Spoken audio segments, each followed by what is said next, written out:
Այն իրավիճակի մասին, որ մենք ունենք։ Տեսեք, վերջին շրջանում շատ մարդիկ են խոսում, մեկին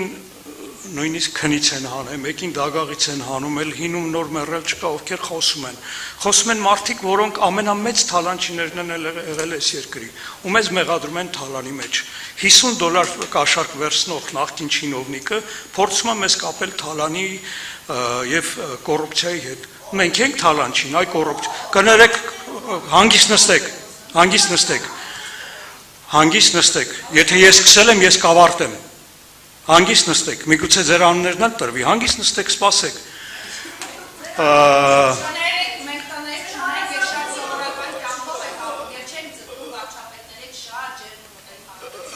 Ես շարունակեմ, նորից կրկնեմ, մեր ասուլիսը, մեր ամբողջ խոսակցականը վերաբերում է բացառապես այն մարդիկ, ովքեր սիրում են մեր երկիրը եւ մեր ֆուտբոլը։ Մենք ամեն ինչ անում ենք, որպեսզի լավ լինի, իհարկե կան հսկայական բաց թողումներ, մենք աշխատում ենք այդ ուղղությամբ։ Ֆուտբոլը քաղաքականության մաս է, բայց ֆուտբոլային գործիչները քաղաքագետներ չեն, առավել եւս քաղաքական գործիչներ չեն։ Ֆուտբոլային այն հսկայական ազդեցությունը, որ ունի հանրության վրա, բնականաբար իր մեջ ընդունում է քաղաքական երանգներ, մենք դրանից չենք կարող խուսափել, որովհետև ցանկացած ֆուտբոլի ֆեդերացիայի ղեկավար ունի քաղաքական շատ մեծ կշիռ, եւ ես զարմանում եմ, որ Հայաստանում որևէ մեկը շատերը, բայց չեն կարողանում համակերպել են վիճակի հետ, որ 30 տարվա մեջ առաջի անգամ մեր թիմը դուրս է եկել Եվրոպայական եզրափակիչ, չենք խոսում դրա մասին։ Մենք չենք ուզում գնահատել այն իրավիճակը, որ 30 տարվա մեջ առաջի անգամ հայ չինովնիկ UEFA-ում ներկայացված է լինելու։ 30 տարվա մեջ մենք ոչ թե չենք ունեցել, մենք մոտիկ չենք եղել դրան, որովհետև Հայաստանի պետությունը չի ունեցել այդ հեղինակությունը, որտեղ մեր չինովնիկները չեն ունեցել այդ հեղինակությունը, որպեսզի ընտրվեն UEFA-ի կազմում։ Հիմա մենք ունենք, բայց դա մեզ քիչ չէ, որովհետև այդ աթոռը մեր հետ չի։ Ինչ վերաբերվում է անուններին, իհարկե կտամ։ Ֆեդերացիայի նախկին նախագահ Սուրեն Աբրահամյանը ընդամենը մի քանի օր առաջ հարցազրույց էր տալի, որտեղ մեղադրում էր ինչ-որ բաների մեջ, ասելով, որ 22 միլիոն Ռուբեն Հայրապետյանը փող է թողել բանկային հաշվի վրա եւ Խինեսին 10 միլիոն փող ենք տվել եւ բղավում էր ուր է փողերը։ Մարդը հարցնի, իսկ ում է թողել, եթե թողել է իհարկե, նախ ասեմ, որ 22 միլիոն չէր կարող թողել, որտեղ դա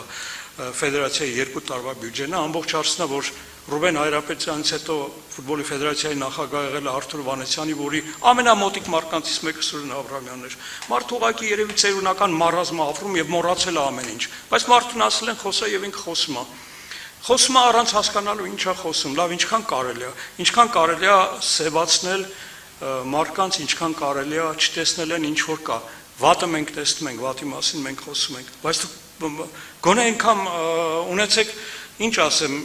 լավ ամոթ չասեմ, ժողովրդի աղջիկը այստեղ նստածել է, անդադ խոսում էր, թողեց գնաց, ես հատուկ հարցրել եմ, ամեն օր ժողովուրդը հոդվածագրում, վերջում գրում, մենք հարցում ենք արել ֆուտբոլի ֆեդերացիային, հատուկ ես հարցրել եմ Հայկին, բարձվեց ժողովուրդը մի քանի ամիս մեզ հարցում չի ուղարկել, լավ ինչքան կարելի է սուտ ասել, ինչքան կարելի է սուտ խոսել, մենք փաստերով կարող ենք ցանկացած ասել, Արթուր Սողոմանյանից եք խոսում, ես մի անգամ ասել եմ եւ կպնդեմ, որ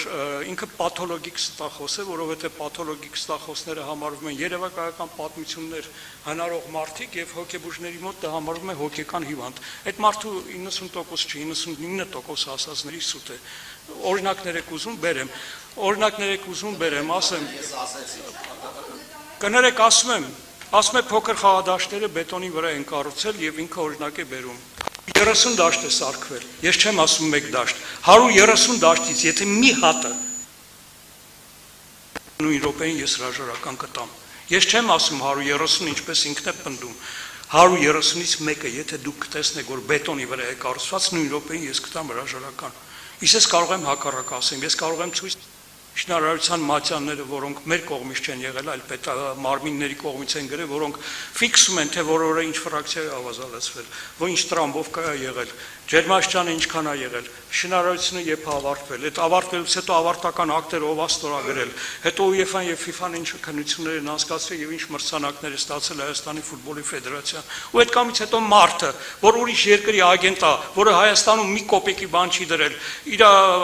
գործարանները սարքում է, չգիտեմ, Ուզբեկստաններում գալիս ու փնովում է, իսկ դուք կրկնում եք, ասում եք այդ մարդը դες բան ասում։ Շատ կներեք, ես չեմ կարող ամեն երկրի շպիոնի դեմ դեմարդեմ կանգնեմ, խնդիրը ձեր Պարոն Նիկողոսյան, մի րոպե կներեք, ես շատ կներեք էլի Սողոմոնյանի վերաբերյալ, որ ասում եք դեմարդեմ, այդ մարդու հետ դեմարդեմ, այդ մարդը խուսափում է դեմարդեմ խոսելուց։ Ուրեմն դուք հանդիպեք, նորից եմ կրկնում, ես կհանդիպեմ այն մարդկանց հետ, ովքեր ֆուտբոլ են սիրում, եւ այդ ֆուտբոլի համար անում են ցանկացած մարդու հետ։ Կներեք, ես երկխոսության մի արեք, դուք երկրպագուներից եք խոսում, ուրեմն երկրպագուների հետ ես շատ արագ հանդիպում եմ, անկախ իրենց գործունեությունից ես իրենց արածը հարգում եմ, ասել եմ մի անգամ, նորից կրկնում եմ, մարդիկ, ովքեր մեր հրաժարականը պահանջում են, իրավունք ունեն, եթե դրանք երկրպագուներ են, ուրիշ բան այդ միջոցները նորից եմ կրկնում, ես դեմ չեմ, եւ պետք չի մնացածը պաղկվեն, թակուն մտնեն երկրպագուների հետևի եւ տեղից խոսեն, դեմք ունեք, ձեր դեմքով խոսեք, ես դիմում եմ մարդկանց, ովքեր ինձ լսում են, լավ գիտեմ ում եմ դիմում, իրենք էլ լավ գիտեն, ես ում եմ դիմում, բավարա հերիքա, դեմքով խոսեք, որպեսզի մարդիկ իմանան, տեսնեն ով է Թալանչի, ես Մելիք Բեկյան Ազարյանը, թե դուք, Մելիք Բեկյանի տղան օրը մեկ մեքենայով է գալի, 10 տարեկան տղան, այս ինչ եք խոսում,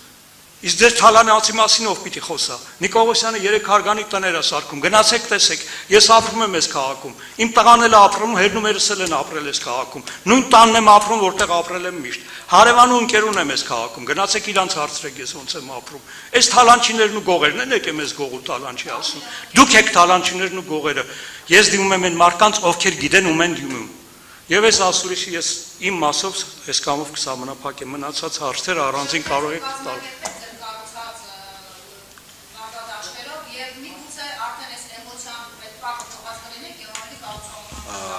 Ուրեմն իհարկե շրջայցը շատ հեշտ է կազմակերպել, շատ հեշտ, դա վերջինը ասեմ, իսկ բոլոր մարդիկ, ով որ մարզական լրագրության զբաղվում, սովորաբար այդ դաշտերում խաղեր են դիտում, շրջայցներ են անում, այդ դաշտերը ամեն օր տեսնում են, կարող եք, բայց ձեզ դժվար չի բացարձակ գնալ Աբովյանի դաշտը տեսնել, Արմավիրի դաշտը տեսնելի, ինչ փաստաթղթերով։